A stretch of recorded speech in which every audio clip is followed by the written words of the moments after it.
being coming with his wife a week later. That was a story we were looking at a couple of sessions ago, how that happened. But chapter 30 of Genesis, starting at verse 1. When Rachel saw that she bore Jacob no children, she envied her sister. She said to Jacob, "Give me children, or I shall die." Jacob's anger was kindled against Rachel, and he said, "Am I in the place of God, who has withheld from you the fruit of the womb?" Then she said, "Here is my servant Bilhah.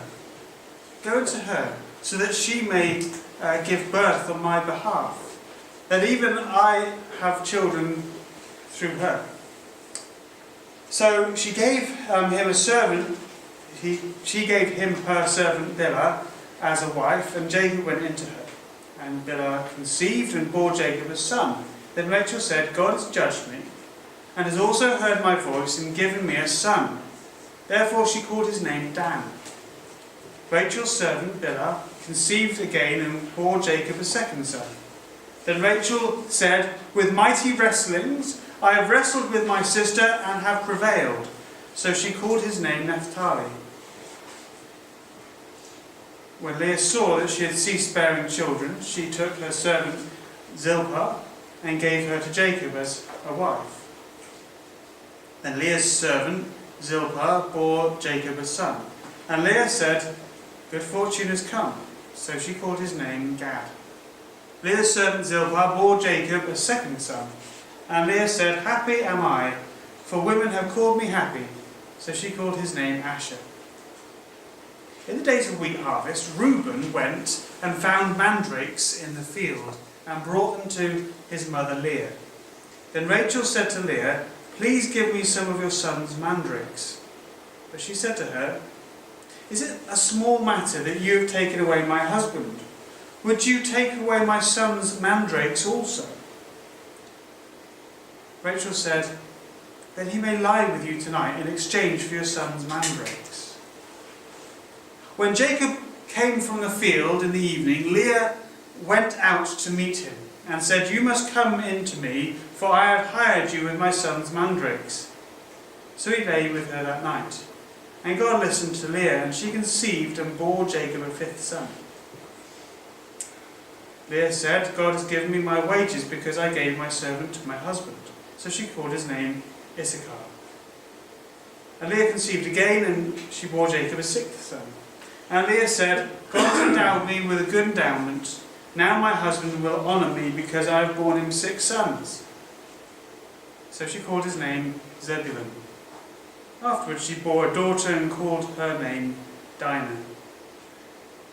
Then God remembered Rachel and listened to her and opened her womb. She conceived and bore a son and said, "God has taken away my reproach." And she called his name Joseph, saying, "May the Lord add to me another son." Let's pray. Now, Father God, thank you for your word, every part of it, including bits like this. Lord, we pray that you'd give us understanding here this evening, that you'd help us work through the many things that this passage throws up, which are not altogether pleasant. Oh Lord, help us to understand, we do pray.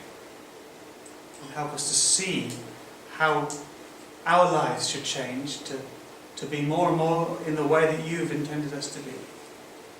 And help us in obedience follow what you show us here this evening. Amen. I wonder if you're the kind of person who really loves babies. There's some people who just love babies. I think it's the Wednesday morning toddler group at the moment has got about 5 newborns, it seems. I mean, there's a lot, and there's a couple of the helpers who do really love babies and are always wanting a cuddle. And you can kind of, yeah, I mean, newborn babies are lovely. I'm not necessarily one who will demand a cuddle with every one of them, but they are incredible. And so if you love babies, this chapter must be amazing. Because it's full of them, isn't it? It's full of these, there's 8 newborn babies in this passage that we've read. Isn't that delightful? Well, that's probably as appealing as it gets in this chapter.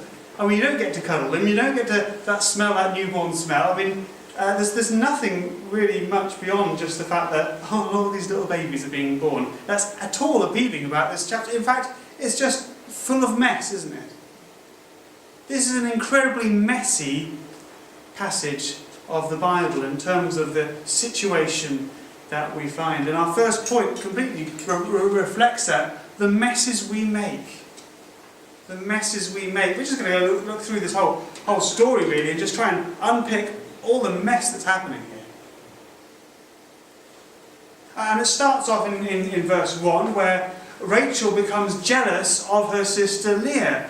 Now, Leah had been jealous of her sister Rachel because Rachel was the one who was loved by Jacob and Leah was neglected. But it was Leah who had those first 4 children. And now Rachel is jealous of Leah, so much so that she says to Jacob, "Give me children or I shall die." Well, Jacob's not very impressed with that, but he rightly says, "Am I in the place of God who has withheld from you the fruit of the womb?" Now, it was right, I think, to respond in that sense, but I think he could have probably gone a lot further. For example, back in chapter 25, when his father and his mother were struggling to conceive, this is what we read. Chapter 25, verse 21, Isaac prayed to the Lord for his wife because she was barren, and the Lord granted his prayer, and Rebekah his wife conceived. Now, maybe he was praying for his wife. And of course we know that prayers for fertility don't necessarily get answered in the way that we want them to. However, there is no mention of Jacob praying for his wife. Or indeed at this point there's no indication that Rachel is praying for herself. She may well have been, and later gives an indication that maybe she was praying. But there's nothing mentioned here. All we hear is the anger of Jacob. But this anger, I think, perhaps is what inspires Rachel just to try and push a bit further. And from verse 3, she presents to her husband the servant Bilhah. And essentially she's saying that, well, have a baby with her and it will be counted as mine. Evidently, as far as we can see, it seems to be something that comes up every now and then in Genesis, but perhaps wider than that, almost certainly wider than that, was a fairly standard practice. That if there was a servant, they would be able to act on behalf of the, in this case, of the wife, to have a child, and it would be counted as the mother, as the wife of the family. However culturally normal it may have been, I think it's very sad that this family clearly hadn't learned from their own family history. In Jacob's father, there's an excellent example of what to do to come straight to the Lord, not to try and come up with human solutions. And they had no doubt learned a valuable lesson through Isaac's father, Abraham, who of course ended up fathering Ishmael through Hagar after Sarai had not been able to conceive, and she came up with the idea that maybe they could have a baby through Hagar instead, and that ends up in a great mess. That's a horrible mess with the bitterness and the rivalry and the fallout. And yet they have not, this next generation, learned from family history. They've not learned from what God has shown from the very beginning of mankind, and they continue down this path. However, by the time this Bilhah has had 2 children, in verse 8, the second one is named Naphtali to reflect the meaning that Rachel ascribes to it, where she says, "With many wrestlings I have wrestled with my sister and have prevailed." Now this is quite a confident thing. I mean, she knows that she's got the love of Jacob, but now she's had 2 children through her servant, and she feels triumphant against her sister, who may have had 4 boys already, but she doesn't have the love. Well, in some way, Rachel is counting this as a major triumph. But from verse 9, Leah strikes back. She sees what her sister has done by giving a servant, sees that she's not able to have children at that point. Probably it isn't necessary that she had become unable to have children. But Rachel perhaps was a little bit more in charge of who gets to go into the marital bed. And she had no opportunity. But Leah seizes an opportunity that she spots and presents Zilpah, her servant, to Jacob. And through Zilpah, well, another 2 babies are born. In verse 14, an opportunity comes up where Rachel tries to take the initiative to try and finally turn the tide for good and have her own child. In verse 14 we read that Reuben had found some mandrakes. Now he was going to be a young boy at this time, and he'd gone out into the fields and found these mandrakes. Now the significant thing about mandrakes, I mean there's enough clues within this, and there's also extra biblical clues that suggest that they were generally seen as aphrodisiacs that promoted fertility. So in Rachel's mind, if she wanted to have her own babies, this was the way to do it, through these mandrakes. But of course, Leah knows her motive in asking for the mandrakes. When she asks Leah if her son can give some mandrakes to her, well, Leah, of course, says no, because she doesn't want to give a weapon, as it were, to her sister, because they are, of course, at war. Well, Rachel has an idea and makes a bargain and says, okay, you can go back into the marital bed if I can have some mandrakes. She's so confident, it would seem, that these mandrakes will make her fertile that she's willing to even go to that extent. But as we go from verse 16 onwards, we see that the plan backfires. And so Rachel may have the mandrakes, but she doesn't get pregnant from them. Well, because of them. And instead, Leah gets more children, another couple of boys and a girl.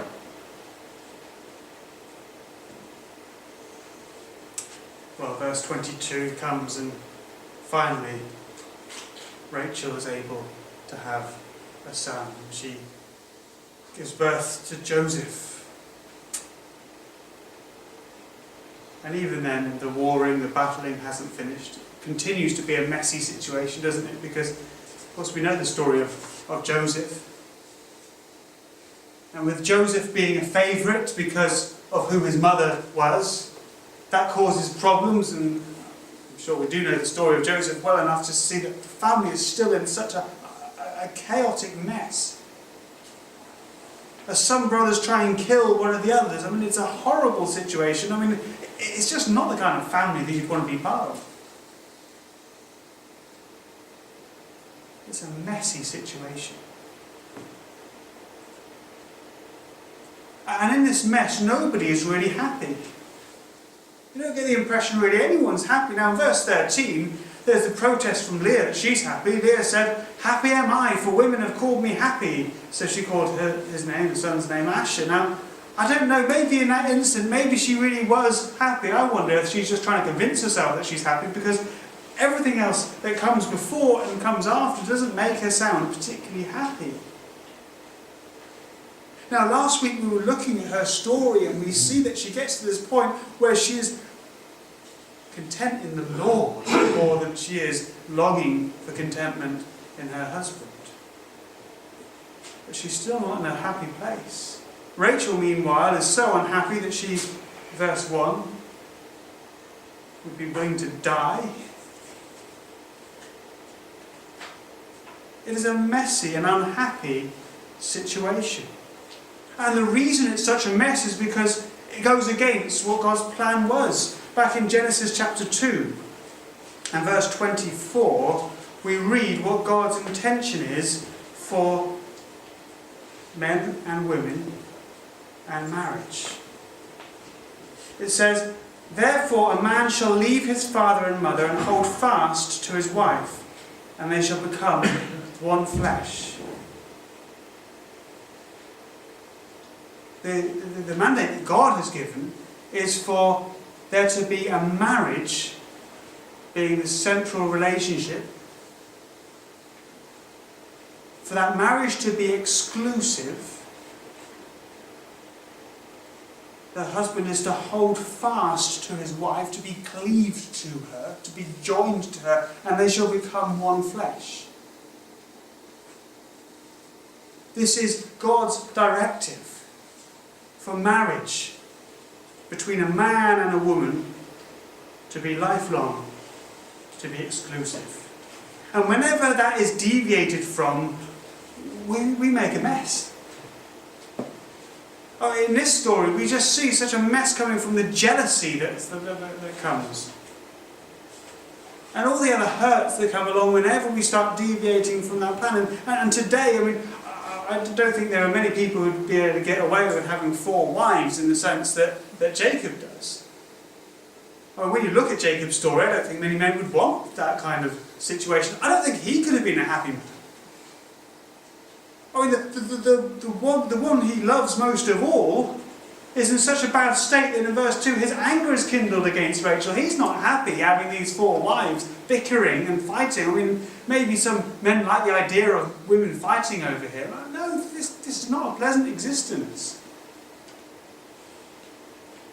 And whilst we don't have exactly that kind of scenario these days, we have so many other messes that are made from relationships that are not the way that God has shown. From people who go through relationships one after another. From same-sex relationships. And from relationships that get distorted through all kinds of things, such as pornography and other things. And mess is created, damage is done to relationships. Hurt is caused. Really, we make a mess whenever we wander off the path that God has shown. And this doesn't just apply in sexual ethics. It applies to everything that we go off path for. Every time that we venture off from the way that God has shown us, we end up in a mess. This is true for me in a practical sense. I'm not going to come up with this great big confession now. On Friday, I was spending time thinking about this particular passage and kind of thinking through and I was going for a walk as I did this. And at one point I decided to go on a route that was not along a path at all. And in doing so, I went through terrain that really shouldn't be walked through. I was kind of covered in flies and fighting through all kinds of nettles and brambles and places that, and I went off the path, way off the path, and I ended up covered with stings and cuts and bites, and probably I shouldn't be wearing shorts and t-shirt doing that kind of thing either, but I went off the path and ended up in a mess. I'm still kind of itching from the little bites I got. It's just a silly illustration, really. But it reflects the reality that whenever we wander off the path that God has shown us, we end up in a mess. Because God has shown us how it should be, not so that we can be devoid of happiness, but so that we might have happiness, that we might benefit from the blessings of the ways that He has shown us. It is for our own good that God has shown us the way, and whenever we deviate off that path, we end up in such a great mess. Well, the messes that we make. The messes that we make. We know that many things in our lives don't come from what we have done ourselves. Many struggles in our lives are not from our own sinfulness. And there's no suggestion within this that that would be the case. But we do have to admit that when we do reflect on mistakes that we've made, sinful paths that we've gone down, so often they do end up in a mess. And many of the difficulties that we do face are from the way that we have gone our own way instead of the Lord's way. The messes we make. Well, secondly, the motives of our sin. The motives of our sin. And here we turn again to these characters in this chapter, and we see these people who were behaving sinfully. In very many ways they were behaving sinfully. But why were they? Well, Jacob probably all along was thinking that he was justified in behaving in the way that he was behaving because he hadn't created the mess in the first place. The mess, he would have thought, was caused by Laban for tricking him into marrying Leah instead of Rachel. But the reality is, even though he hadn't created the situation, he was able to choose how to respond to that. And when we do find ourselves in a mess that we haven't created ourselves, we always have a choice of how we will respond. Will we respond in a right and godly way, or will we respond in the wrong way? Well, Jacob responded by insisting he wanted his own way. He loved Rachel. Having been tricked into marrying Leah, he still loved Rachel, and therefore he married Rachel and ignored Leah. He acted as if he had never married Leah almost, apart from when it came to having children. His motives were from just pursuing and wanting and desperately trying to do anything he could to have Rachel. And to have his own way. Well, Leah, what did she want? She wanted the love of her husband. And she did all that she could to get it. And in her walk with God, she seemed to have made progress in chapter 29. But in verse 15 we read that, no, not verse 15. In verse 20, she says that God has endowed me with good endowment. Now my husband will honour me, because I've borne him 6 sons. She's still craving the honouring of God. Now she genuinely, I think, made progress before, and I think this is an incredibly important reminder that even when we make progress, we are not necessarily free from those sinful desires or those desires that take out different proportions. They don't just vanish, they still remain struggles so many times. Leah wanted the love of her husband. And Rachel, she was desperate for children. In verse 1 is notion that she needs children or she should die.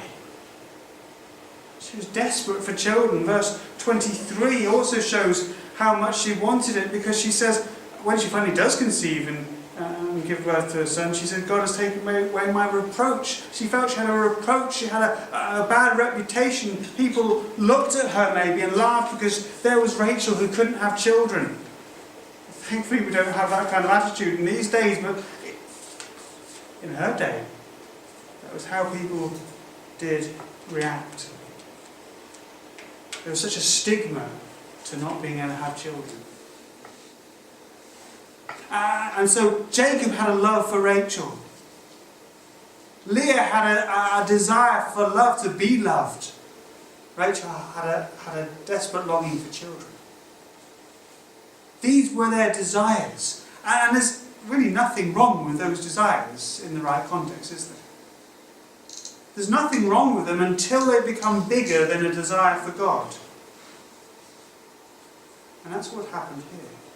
The reason they sin is because they start valuing these things more than God. If they valued God more than these things, then they would not have disobeyed God. But as soon as they value these things, they're making a choice to go for these things and not God's things. Because although they are good things to love Rachel in that right context, for Leah to desire to be loved, for Rachel to desire to have children, they are good things. But it's a problem when good things become God things, isn't it? When those good things become out of proportion and become as a God to those people. And to do that is a sin. To value anything greater than God is a sin. And when we do that, we always are led into further sin. And it always leads to a mess. It always leads to a mess. In verse 24, we read this longing continue, pointing beyond this passage. Verse 24, when Rachel finally had her son, she called his name Joseph, saying, "May the Lord add to me another son." Now she's had a son, she still wants another son. Now that is understandable, isn't it? I mean, particularly surrounded by all these children. Having one son, I mean, that's taking away her reproach, but she still wants more. What we're not told is whether that was still her highest aim. I wonder whether the fact that we read about it straight away, she's become so used to longing for that above anything else that she still longs for it above anything else. And of course that longing is fulfilled eventually. She does have another son, doesn't she? And the sad truth is that in chapter 35, when she has Benjamin, her son, she dies giving birth to him. Her desire is fulfilled, but she has no joy in seeing him come.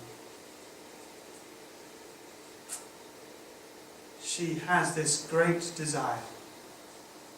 And maybe not still then, we can't know for sure, but certainly in his earlier point, she seems to have that desire above God. Leah's desire for love seems to come sometimes at least above her love of God. Jacob's love for Rachel seems to come above his love for God. I wonder what good things are at risk of becoming God things for you. What do you place as more important than God? So we've looked at the messes we make, we looked at the motives of our sin, finally, the mercy and grace of God. The mercy and grace of God. There's quite a few people in this passage, 8 of which are babies. In fact, there's 9, isn't there? Because Reuben comes back in.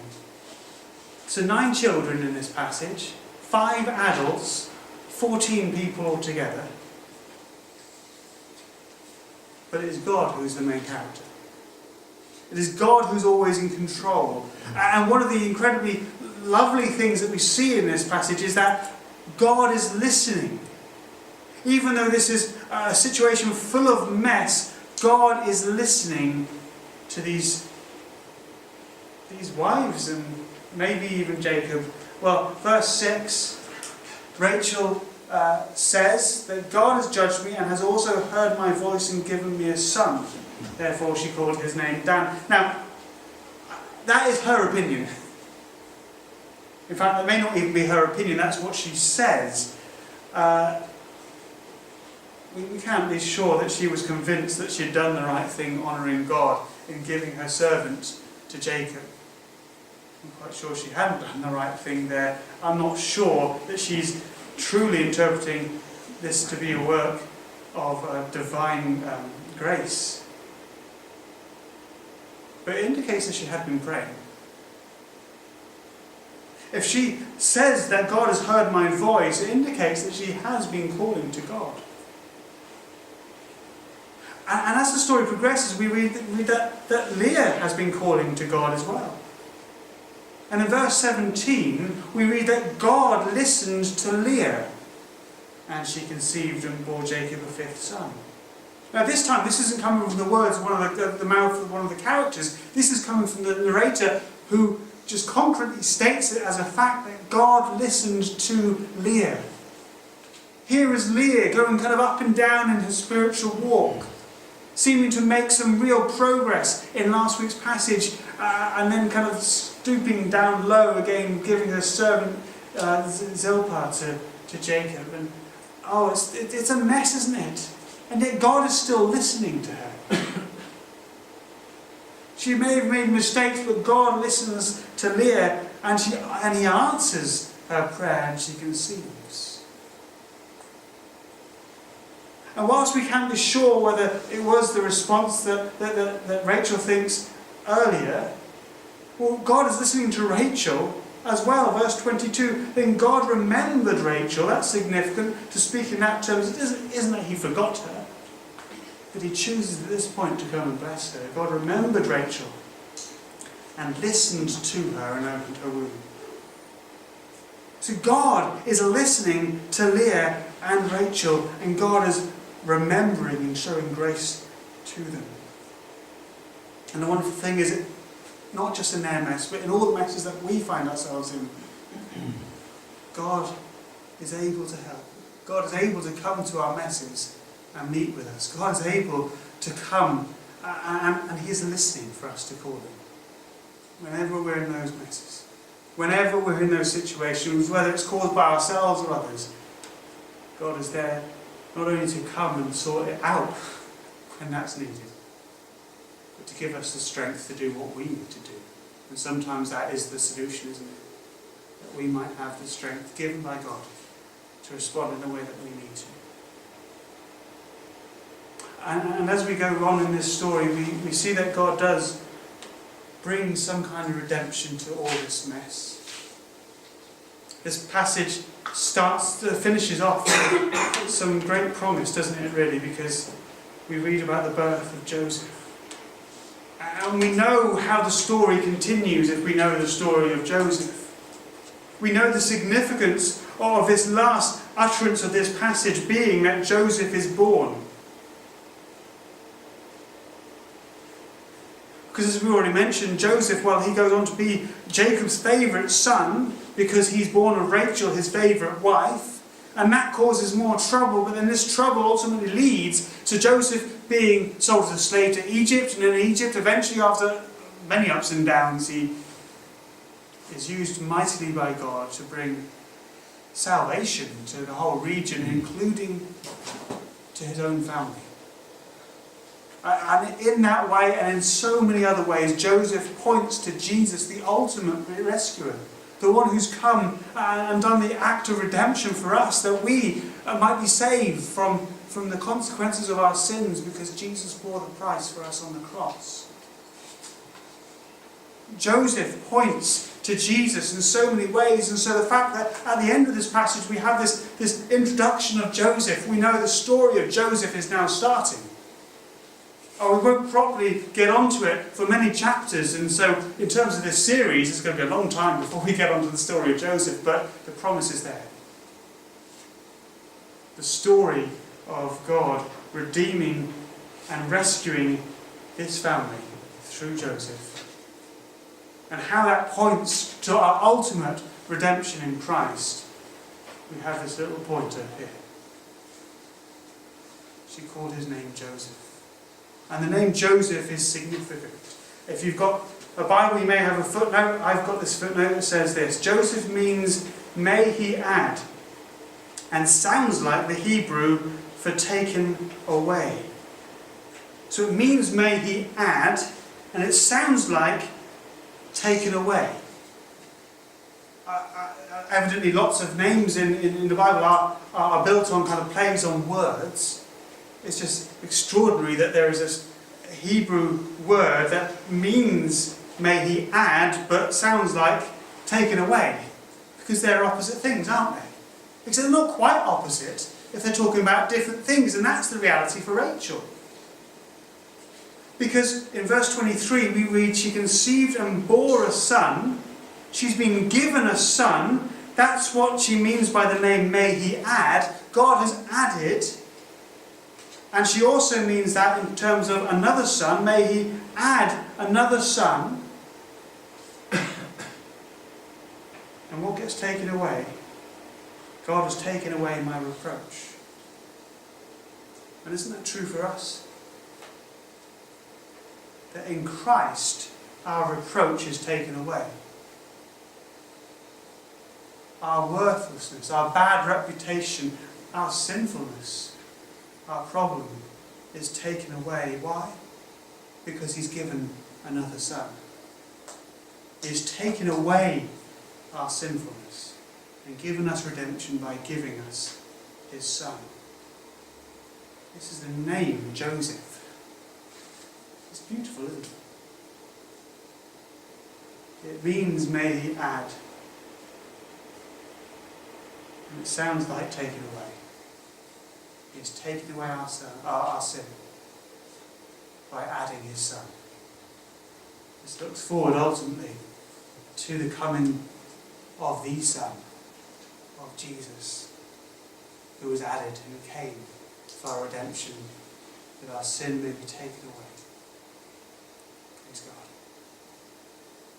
Let's pray, and then we're going to sing again, and then we're going to have a little bit of reflection on this, and then we'll get to the end. But let's sing first. Let's pray first, then. Father, thank you that we have this chance to dwell on this passage, this messy, messy passage, but one which contains hope.